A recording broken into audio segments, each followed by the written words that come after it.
សូមក្រាបថ្វាយបង្គំប្រធេរានុធេរៈគ្រប់ព្រះអង្គសូមគោរពសម្ដេចទ្រង់ឯកឧត្តមលោកជំទាវអស់លោកស្រី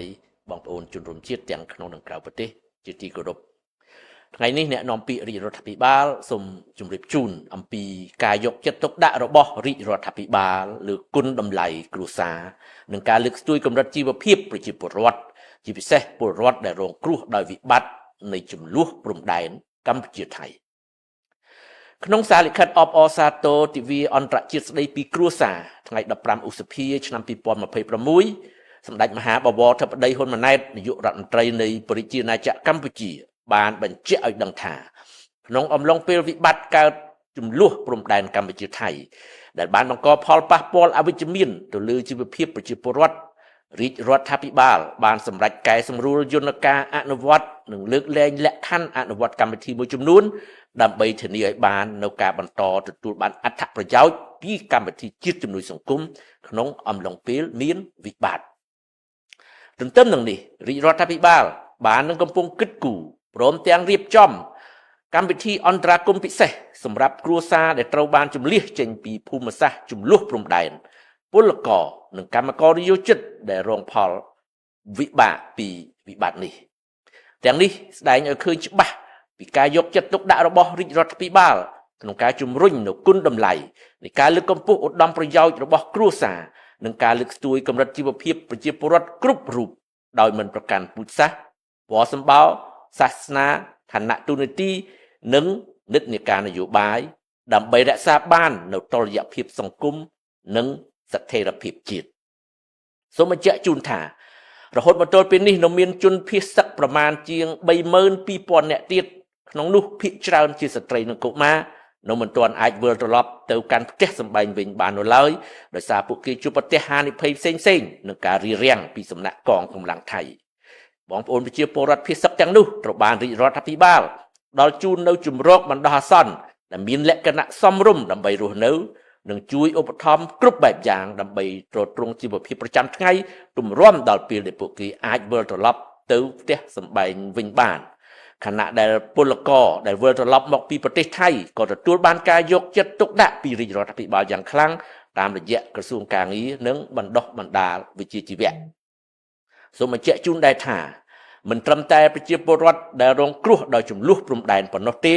ប៉ុន្តែការយកចិត្តទុកដាក់របស់រាជរដ្ឋាភិបាលទៅលើគុណតម្លៃគ្រួសារនិងការលើកស្ទួយកម្រិតជីវភាពប្រជាពលរដ្ឋគឺជាគោលនយោបាយរួមដែលផ្ដោតការយកចិត្តទុកដាក់លើប្រជាពលរដ្ឋខ្មែរជាទូទៅក្នុងន័យនេះសម្ដេចធិបតីនាយករដ្ឋមន្ត្រីបានបញ្ជាក់ថាតាមរយៈនយោបាយឈ្នះឈ្នះ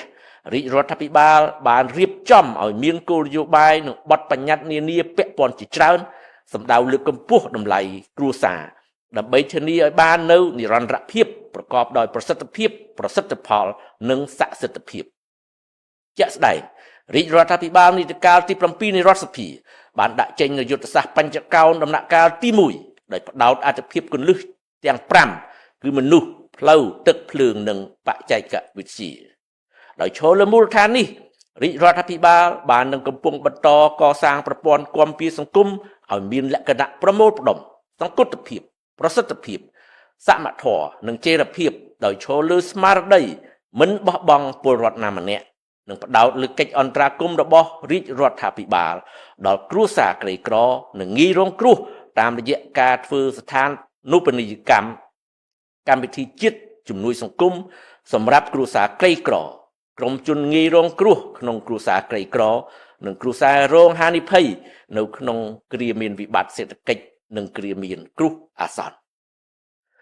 រាជរដ្ឋាភិបាលក៏បានដាក់ចេញនូវកម្មវិធីជាតិជំនួយសង្គមក្នុងកញ្ចប់គ្រួសារដឹកនាំអនុវត្តដោយក្រសួងសង្គមគិច្ចអតីតយុទ្ធជននិងយុវនីតិសម្បទាដែលមានមូលនិធិជាតិជំនួយសង្គមជាប្រតិបត្តិការដោយកម្មវិធីនេះរួមមាន1កម្មវិធីឧបត្ថម្ភសាច់ប្រាក់ជូនស្ត្រីមានផ្ទៃពោះនិងកុមារអាយុក្រោម2ឆ្នាំ2កម្មវិធីអាហារូបករណ៍សម្រាប់សិស្សក្រីក្រនៅបឋមសិក្សានិងមធ្យមសិក្សាចំណេះទូទៅ3កម្មវិធីឧបត្ថម្ភសាច់ប្រាក់ជូនជនមានពិការភាព4កម្មវិធីឧបត្ថម្ភសាច់ប្រាក់ជូនជនចាស់ជរាអាយុ60ឆ្នាំឡើងនិងមានរួមបញ្ចូលការឧបត្ថម្ភគូលសម្រាប់គ្រួសារនិងឧបត្ថម្ភសមាជិកគ្រួសារអ្នកផ្ទុកមេរោគអេដជំងឺអេដ បន្ថែមទៅលើគោលដៅខាងលើរាជរដ្ឋាភិបាលបន្តគិតគូរផ្ដល់អត្ថប្រយោជន៍និងសម្រេចដាក់ចេញកម្មវិធីឧបត្ថម្ភសាច់ប្រាក់ជូនស្ត្រីមានផ្ទៃពោះនិងកុមារអាយុក្រោម2ឆ្នាំដល់ក្រុមគោលដៅថ្មីទៀតគឺជនជាប់ឃុំជាស្ត្រីនិងកូនអាយុក្រោម2ឆ្នាំតាមម្ដាយនៅក្នុងពន្ធនាគារតាមរយៈការអនុវត្តកម្មវិធីឧបត្ថម្ភសាច់ប្រាក់ជូនជនជាប់ឃុំជាស្ត្រីមានផ្ទៃពោះនិងកូនអាយុក្រោម2ឆ្នាំដែលតាមម្ដាយនៅក្នុងពន្ធនាគារទាំងអស់នេះគឺជាសមិទ្ធផលធំធេងដែលបានមកពីកិច្ចខិតខំប្រឹងប្រែងរបស់រាជរដ្ឋាភិបាលសម្ដេចធិបតីនាយករដ្ឋមន្ត្រីសង្ឃឹមយ៉ាងមុតមមថាការប្រារព្ធទិវាជាតិស្ដីពីទិវាអន្តរជាតិស្ដីពីគ្រួសារក្នុងឆ្នាំនេះនឹងចូលរួមបង្កើនឆន្ទៈរបស់ប្រជាពលរដ្ឋគ្រប់រូបឲ្យយកចិត្តទុកដាក់ខ្ពស់បន្ថែមទៀតលើសុខុមាលភាពនិងការអភិវឌ្ឍគ្រួសាររបស់ខ្លួន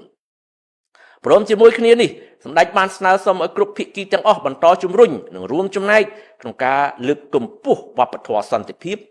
សាមគ្គីភាពនិងសុខដុមនីយកម្មគ្រួសារ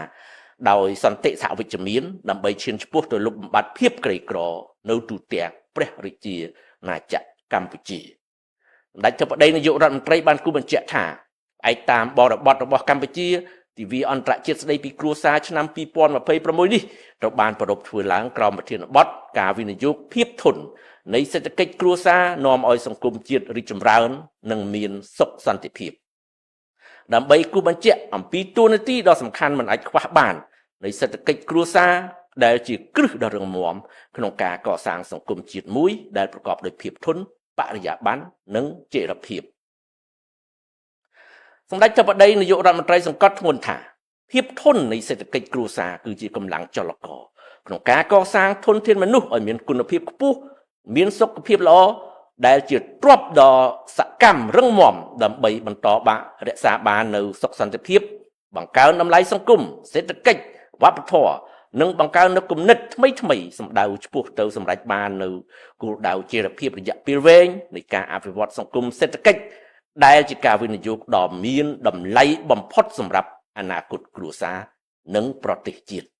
អាស្រ័យហេតុនេះសូមបងប្អូនជនរួមជាតិមេត្តា